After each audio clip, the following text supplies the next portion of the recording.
بڑی خوبصورت بات ہے حضور کوجروی سرکار کی کہ پاک وجود ہی پاک بات کر سکتا ہے، پاک فعل ادا کر سکتا ہے، اور وجود کی پاکی ظاہری وضو ہی سے کافی نہیں ہے، یہ نہیں، وہ ایک ذات داری ہے۔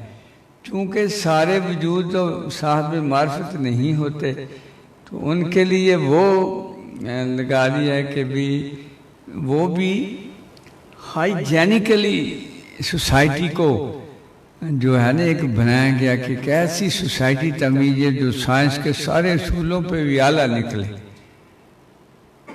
5 دفعہ ہاتھ دھونا اور کھانے سے پہلے ہاتھ دھونا، اب جب بھی ہاتھ دھو میل اترے گی، کیونکہ بے خیالی میں پتہ ہی نہیں ہوتا کدھر ہاتھ لگ جاتا ہے، کیا ہوتا ہے۔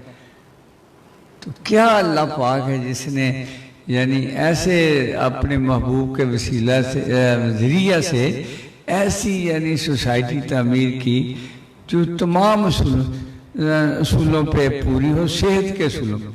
اور یہی وجہ ہے کہ مدینہ پاک میں کوئی بیمار نہیں آتی۔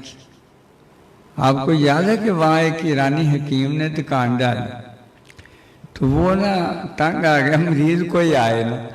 ایک دن بارگاہ رسالت محمد صلی اللہ علیہ وسلم میں حاضر ہوا کہ یا رسول اللہ صلی اللہ علیہ وسلم میرے کوئی مریض ہی نہیں آتا، آپ ہمارے لگے تو دکان کہیں اور لے جا، یہ اس لیے کہ یہ بھوک لگنے پہ کھاتے ہیں اور بھوک ابھی ہوتی ہے تو ہٹ جاتے۔ یہ ہے حکمت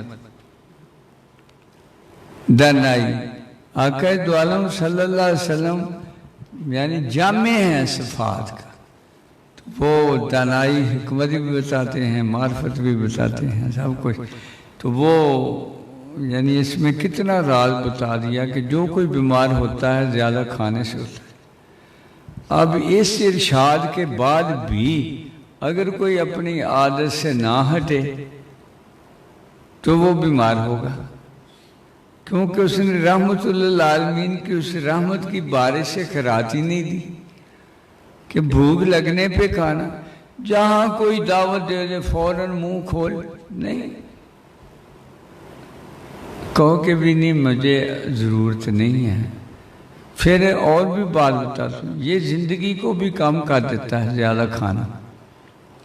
ہر چیز کی ایک مقدار معین ہے، وہ اگر آپ اعتدال سے کھاؤ تو وہ دیر تک جائے گی، آپ کی زندگی بڑھ جائے گی۔